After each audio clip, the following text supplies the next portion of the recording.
All right, Jeffrey, here we go. So Yeah, cool. 5, 4, 3, 2, and 1. All right, folks, welcome back to the podcast. I am very excited to have as my guest back, Dr. Jeffrey Rutstein. Jeffrey, welcome back. Thank you, Guy. Thank you for having me. You're welcome. So Dr. Rutstein is a clinical psychologist and expert in the treatment of trauma, a certified Hakomi Mindfulness-Centered Somatic psychotherapist, and a meditation teacher who has been in private practice for over 37 years. He's practiced meditation for over 55 years, and that profoundly impacts every aspect of his work. He has devoted his professional life to helping people reduce their suffering and struggle while empowering them to claim their strengths, their talents, and their unique abilities to live a more fulfilling and rich life. In partnership with Sounds True, Dr. Rutstein created and leads the 9-month Healing Trauma Program. This program focuses on empowering individuals through a comprehensive training in polyvagal insight and mindfulness practices that foster grounding, presence, connection, compassion, and healing. Awesome. Welcome back. Thank you. All right. So I want to remind everyone, share with them where you're from originally and where you are currently. In terms of physical location? Yeah. Okay. So I was born in D.C. Okay. I grew up in Maryland, just outside of D.C. And started some of my early trauma work there when in college I was starting to work as a bachelor's level social worker with adjudicated youth. And so I really took a deep interest in what sort of drives people to be driven to behaviors that are either self-destructive or other destructive. Mm. And then for graduate school, I came up to New Jersey, and I haven't left. And to my friends in Maryland, like I didn't even want to admit that I was in New Jersey. I apologize, all New Jerseyans. I'm a very happy New Jerseyan right now. But at first, like Maryland and a lot of other states had not the greatest outsider's view of New Jersey. And so you would only identify like what exit you were on. Right. Right. Being from the East Anyways. Coast, I'm very familiar with that. Yeah. Where are you from? Well, I was born in Manhattan, lived in Oh, Queens, lived in Jersey, tri-state wow. area. Yeah. All over. Yeah. Yeah. One of the things that interests me about the way you speak and the way you talk about what you do is you're very specific. And not everyone is very specific. For instance, just now you talked about, what drove people towards self-destructive behaviors, and in your bio, you talk about helping people reduce their suffering and struggle while empowering them to claim their strengths, their talents, and their unique ability. So there's, at least from my perspective, you've honed in on, at least in part, on what drives you.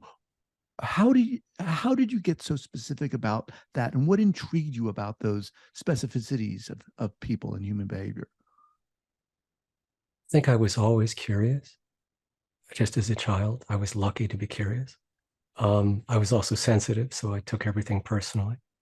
So I became a very early student of suffering. The atmosphere in my house was tense, and there was some abuse that occurred at times. And that certainly impacted my relationship to pain and my curiosity about what would make someone else do that to somebody, like to hit someone or to hate them so much.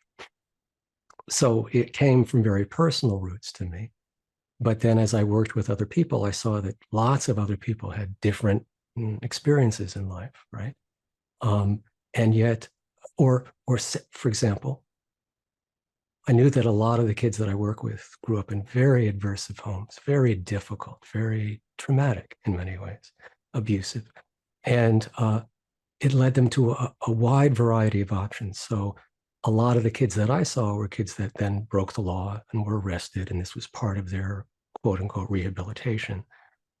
But it led these kind of youth to taking violence as one of the courses, or drugs as one of the courses of dealing with their pain or their anger or their shame or whatever the wounds were from their childhood.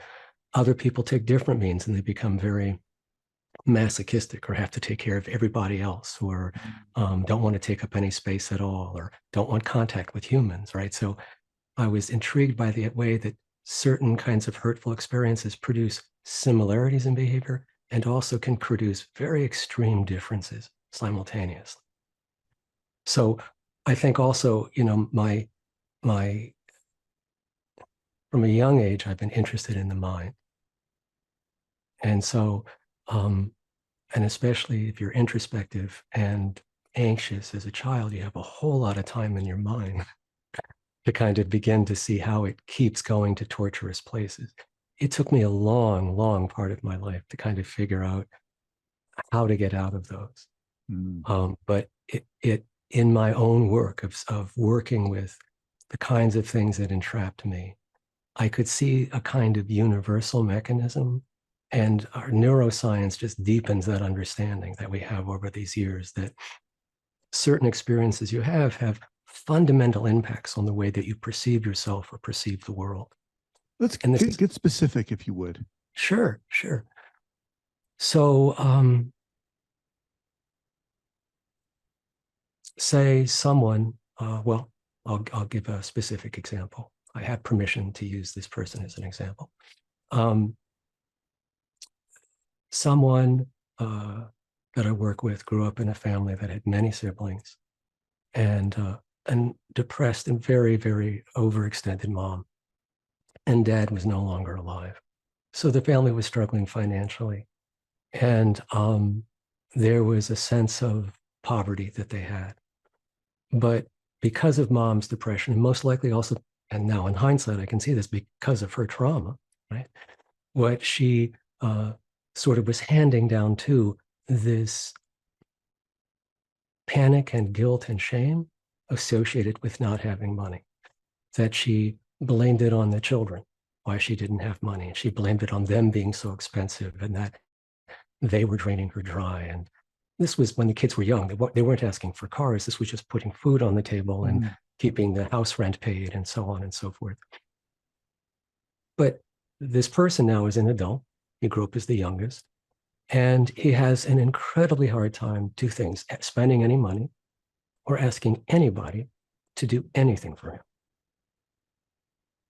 Now, he just thought he was prudent, financially resourceful and intelligent. And he also thought that he was being an independent, man, that you lean on yourself, you don't lean on others.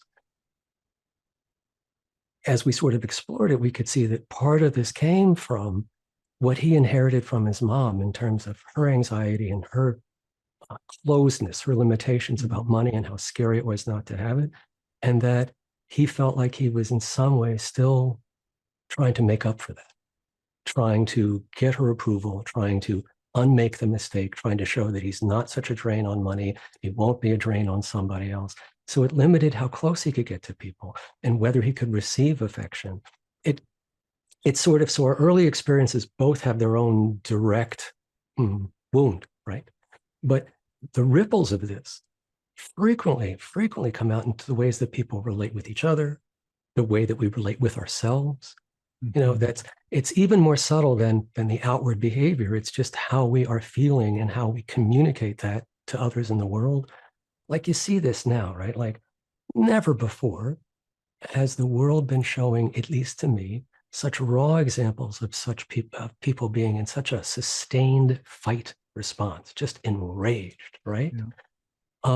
And that makes my nervous system feel less safe because this is going on. And I think that all of our nervous systems are perceiving that at some level, right? Definitely. So I think that, one of the things that we teach in the course, one of the things that's really important to me as an individual too, is also sort of helping people see that we don't have to be imprisoned by these habit patterns of beliefs and of limitations or of shame or of the burden of unresolved trauma. This does not have to stay in your body or in your mind, that we don't have to be prisoners to that, right? It's harm enough to go through a difficult experience, right? Once, let alone for some people, hundreds or thousands of times. But then beyond that, to have not only that pain, but then the pain of somehow I caused this, or I didn't do enough to stop this, or I deserve this, or I was told I deserve this, or someone told me not to go there, but I went there anyways. So we have the pain of the original affront or wound or betrayal or attack, but then we have on top of that, and this is where trauma and abuse in many, many ways, that they make it complicated because it pulls in this self-blame, this self-shaming that I've created this pain, that somehow there's something ugly or bad in me, and that's what's caused this, right? Mm-hmm. And to me, over time with trauma, that is one of the deepest legacies I think that people have, is this tendency to still carry and embody shame, right? And it can be very subtle in little things. I had someone else I worked with who, and this is not uncommon, that they kept putting off going to an annual physician visit because their father had cancer at about the age that they were getting to, and they just didn't want to go, and they didn't want to go, and they didn't want to go. And they didn't realize that it was both part of their fear of dad, but also their shame that they didn't feel like they deserved to live longer than him. Why get taken care of? Wow. Right? So there was this unconscious, I'm going to avoid doing this. I'm busy. I've got other things going on. But really what was going on when he worked into it and felt into it was much more that he felt guilt about breaking this thing that, dad didn't take care of himself. So why should I right now? Wow. Right. Man, the way you're describing this, it's just so relatable. I mean, these are very real feelings, normal feelings that a lot of us have. I mean, just feeling shame about these things, and it's the difficulty oftentimes, or the challenge can be getting the awareness, right? Absolutely. Initially. Yes, I think that's a big piece of it.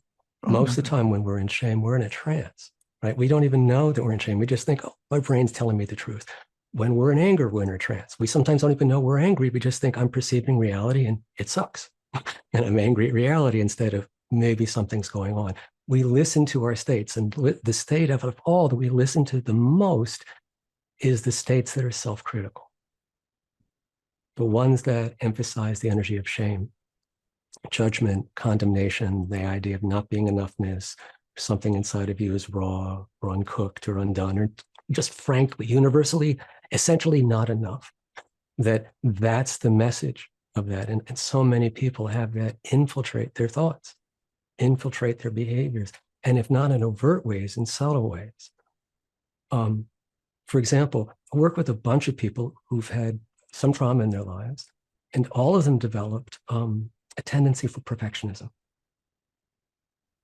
Now, to me, trying to be perfect is kind of also the flip side of shame.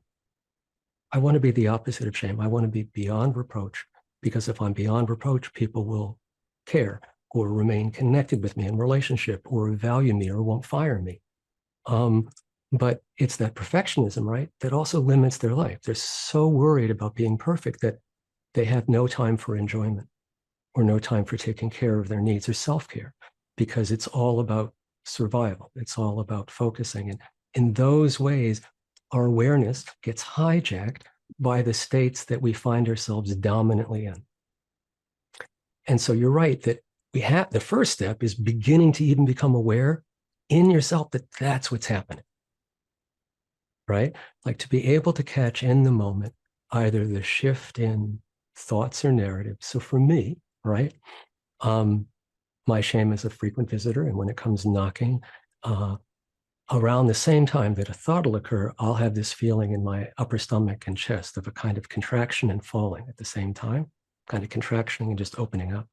But a thought will come into my head of some anxious thought about something I've messed up or effed up beyond repair. And it's that element of I've done it, it's already beyond repair, I'm screwed. That starts that kind of a cycle. And it's over nothing. It's over when I'm not in shame, I immediately know, what are you talking about? But in that moment, for that second, it feels totally real, totally believable, and I can get usurped by it. So part of it is beginning to notice when we get usurped by it. And part of it is also learning how to stay more present in the body versus just getting lost in the story of shame, because the story of shame is quite seductive. It'll just pull you in, right? I imagine, like a cartoon that has someone standing there and they're having a thought. It's a little bit of shame and it turns into this dark cloud. And the next second, all you see is empty tennis shoes and empty socks because they've gotten sucked into this cloud of shame. That's where we go. Like we lose our grounding, we lose something else. You go into this very interesting and very pained, very separate place where no one can save you, right? Because when you're feeling shame, and I think our listeners would understand this too, is that when you're feeling the intensity of shame in that moment, if someone tries to say, you have nothing to be ashamed about, usually that gets bounced out within a second. I'm sorry, I'm in shame. You clearly don't know. I've messed up. This is the world's worst messed up. This isn't just a minor mess up. This is unforgivable. You don't understand the scope of this, right? So part of that is beginning to see that we live. This is part of what we teach in the program. Part of also my approach is that it's based on being aware of our states, being aware that a lot of our perception, interaction with reality is determined and it's filtered through our states. So if you or anybody becomes anxious, two things will happen. Your brain will start projecting future and will start projecting catastrophic events. Oh my God, I'm going to die, or the world's going to end, or I'm going to lose the person I love, or this job is not going to work out, whatever that is, right? Those are the two things. Anxiety will take you to some future event, not in the immediate moment. It'll be still moments from now or years or days from now. And most of the time, if people are chronically anxious, they just think that's reality. That's who they are. They don't understand that as long as they're that anxious, that anxiety is still casting a spell on their life. If they're that ashamed, that's casting a spell. If you're that chronically angry, irritable, that's casting a spell. Because each time you're in one of those states, your mind is not really your own. It's being driven by the physiology of the state. And that includes what you think and amplifying what you feel, right? And instead of seeing this as, oh, I'm in this state or that state, it's like, oh, I'm angry. Well, in that moment you are. I don't know about you, but I have been so angry than to go to sleep and wake up the next day and wonder why I was so angry the night before. Like, it's laughable, right? In other words, depending on our state, it feels like absolute truth or not so much. So, wow, I'm listening to you. I'm identifying a lot with what you're saying and thinking that it's oftentimes very subtle, and yet these subtleties can oftentimes lead people to extreme behavior, right? And you talked about masochism or and so forth, and oftentimes it's at those points when people seek help, right? It's oftentimes not when you're in the midst of these subtleties. You're like, well, this is who I am, you know. How do you, and I want to talk about the course, but how do you begin when you're working with someone, begin to work with someone in this state that you're talking about? How do you approach working with someone? Well, a bit of what I do right now is I do, like I used to do with more traditional trauma work, is I would do a little bit of education about state. So I do that now with everyone. And about the idea that, like, for example, if you've had trauma, you're going to be chronically, chances are you're going to be chronically in fight or flight, or you're going to be chronically more drawn towards that lower energy we call dorsal vagal. And that has all the range of depression, dissociation, shutdown, collapse, feigned death. It's that whole type of very contracted, collapsing energy. Or we can go high energy, angry or afraid. And that most of the people I see have some level of trauma in their background. And we talk about how that impacts their nervous system. And then their nervous system, without them knowing it, drives them, right? That unresolved trauma lives in the body and lives in the nervous system and tends to make people feel a little bit like a ping pong ball to outside events, instead of feeling like they're self-authoring a little bit. Not that you can control reality, but the feeling is that you're not always getting thrown for such a loop. Mm. Whether it's suddenly not having feelings, or suddenly having a strong feeling, or suddenly feeling really enraged without knowing why, or suddenly needing to cry. Those kinds of sudden intrusions really begin to dissipate and slow down the more that someone understands both what we call dysregulation, being in one of the defensive states, and how to move towards regulation. So regulation, the ability to self-regulate, is not saying that we're always in perfect control. That's not true. It just means that we don't have to get stuck longer than necessary, and that's a variable necessary. We don't get stuck in an overreaction or an under energy shutdown reaction for eternity, right? And many of us know that if you've had problems with anger and you get caught in anger, you can get caught in anger for a long time. When I was a kid, I could have a temper. I could be angry for a couple of days, and I wouldn't know how to get out of it. So when any of us get in a state of anger or sadness, intense states for days, it's extremely painful, causes tremendous suffering, and it's not helpful in terms of they're not doing something wrong, but it's not necessarily doing something that will help someone move forward. It just sort of keeps that neural pattern going. Mm. So the beginning is explaining a bit of that, and then helping people understand a few things about what they're prone to in their nervous system. We talk a little bit also about how this impacts how they perceive their spouse or their boss or their kids, right? And why they have trouble when their adolescent suddenly raises his now masculine voice. He now has a voice 2 octaves deeper. And now when he gets angry, she gets triggered where she didn't get triggered before, right? So she's becoming aware of these changes outside or eliciting different changes in her nervous system as well, as he now goes from safe in her nervous system to unsafe when he's angry. Okay. And before we start talking about the book, what is it within you, Jeffrey, that you feel allows you to do this work the way you do it?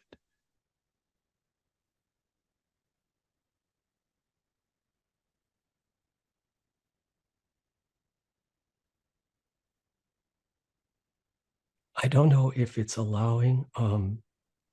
I feel like I'm able to bring all of my life to my work, consciously and unconsciously, right? So everything that I've gone through individually, all the wonderful, lovely things that I've experienced, and all the painful things I've experienced and the losses, they have all informed who I am as a human. And once we understand, especially if I think my practice also helps a lot with this, getting more specific, because a meditation or awareness practice really does train us to be able to be a participant observer, but we're able to really be with things as they are, not necessarily totally separated as a witness, but being there in a very present and bright way, but being more of the process of watching, bearing witness, versus getting carried away into the reactivity. But you can see the reactivity, you can feel it, you can actually have a relationship with it, but you don't get carried away. I think that my own work like that, as well as my own, trainings over the years, has got to me where I feel like I can bring that resource and help other people find that resource in themselves, which is that until you see that fear or shame, for example, are just states, and that they're just based on the state generated thoughts that are making you afraid, that there's actually nothing to be afraid about unless there's something in this very minute, like the building's on fire. Yes, be afraid, run. But if this is about the house may be burned down in 3 days or in 10 days, it's not the same thing. It's just staying in a loop. That's not necessary. So yeah, I think it all contributes to me bringing what I bring. Sharing that. Awesome answer. So let's talk about this course. It's in partnership with Sounds True. Yeah. And it's called the Healing Trauma Program. Give us the snapshot and let our listeners know what it's about, who it's for, and when they can sign up for it if they're interested. Great. So the program is a 9-month program. It's a long program, right? The program is designed not as an intellectual tour of theory about trauma, but it's designed as a deeply experiential dive into learning how to embody these particular awareness and somatic-based practices, body-based practices. So the course we found in research, this has been found in other mindfulness programs, for example, is that it takes 9 months to a year to actually embed a skill. You can learn a good skill in 3 months, but to really have it embedded, to be something that it actually begins to change the way that you see and relate to yourself and the world, that takes 9 to 12 months to be set. So that's one of the intentions of this program, is to really try to offer people enough time and enough guidance through those 9 months to actually experience a transformation in the way that they relate to themselves and in the way that they relate to others, by seeing their own ability to be dysregulated, or hopefully many of our folks who graduated the program have increased their ability to self-regulate, to drop into that much more present, we call it the ventral area, the ventral vagus response. It's a more relaxed, present, connected, compassionate, creative space. It's a non-contracted space. And that's a place that is healing in and of itself, and it's easeful, right? And that's such a tonic for chronic stress, chronic contraction. And so many of us suffer, whether you've had a trauma background or not, so many of us suffer from a tendency to be stressed by our own internal dynamics. Was this So for therapists and non-therapists alike, for anyone? it's for anyone. Okay. It's geared, each person is, we're really gearing this more towards embodying it themselves. So this is not so much about teaching it. We may be adding a component this year or next year that will be specifically aimed at teaching how that this is taught. But the program itself is for someone who really wants to be able to not be controlled by their nervous system. And the 3 trimesters are trauma in the body. We go on a dive in terms of how it affects your own nervous system and body, trauma in relationships, how your nervous system impacts someone else's nervous system. And each month you're also given practices that are a part of the embodiment thing. We have a lot of live meetings that support people's learning and people's practicing. The second trimester is trauma and relationships, and the third trimester is trauma and the collective. And the idea that at this point in time, between intergenerational trauma and collective trauma, most of us, if not all of us, have some level of genetic trauma in us, even if we ourselves have not experienced the trauma, and maybe even our parents didn't, but in likelihood, your grandparents, great-grandparents, or great-great-grandparents went through a war, a famine, a fire, an illness, the influenza, that somewhere in your personal lineage, there's some trauma, that somewhere in your cultural lineage, there's trauma. If there's a racial lineage, there's trauma. And so in the third part of the program, we look at the idea that so much of dysregulated behavior is actually caused by this lineage upon lineage of unmetabolized trauma. Wow. But I think that supports the tendency for people to ease into hatred instead of into connection. That it's easier to make a judgment and hate an other than to form connections based on we're all human. Go over that again. I just want to make sure I get that. To ease into hatred. Say more about that. The idea is that it's easier to have hatred, to be afraid and to be angry. That's easier for us to defend ourselves with, and we find that we hold tight to our identity. But this is mostly also needs someone that we can be afraid of or hateful at. And so this tendency, which is evolutionarily defined, but it runs, it's like no one thought about this. This is just what's occurred in the nervous system over time since we were just mammals. The idea is that this is what's running. It's this autopilot of needing to other, needing to have aggression, needing to have someone who's wrong. You can see this in personal relationships, and you can see this between countries, between religious groups, and between political groups. It's happening more and more. That's really primarily coming from this idea of a very binary hate, good, bad dichotomy. When you're more regulated, you're able to connect with differences and similarities without being threatened by them. Right. When I'm angry, it's hard for me to do that, right? So that third trimester sort of supports this idea that the more regulated you are, the more that you can offer that kind of healing just by your presence alone, Mm-hmm. right? It's not even, it's because it's not even what people say. It's the energy that goes with it. It's the tone that goes with Mm-hmm. it, right? Right. There's always been political debate, but today's political debate seems to have much more hostility and aggression in it than ever before. So it's more raw. It's more raw in the air. And I think that if people understand that this is really state defined, and that more of us that can sort of become aware of and connected with how our own state impacts our ability to be present, to not be enslaved to our past, but to actually be free and liberated more about how we want to live our life now, that the more that people are doing that, the less you'll be impacted by other people's extreme state dysregulation. The less that you'll be up sleepless nights, because there's a lot of people up sleepless nights, right? Like that, there's that energy or that worry Oh, yeah. about worry, right? Yeah. Wow. So basically, this program is for all of us. Yes. We all. Yes. Sounds Yes. amazing. So the healing trauma program, um, we'll have that linked up here at the show notes page at the traumatherapistpodcast.com. When can people sign up for this? When is the next cohort going to happen? So the next cohort will begin in January, February of 2024. The registration will open up in October. We got full this year by the end of November. So if people are interested, they can look it up there. They can go to Sounds True. I think we have the link from the other year for that. If not, I can send that to Okay. you. Okay.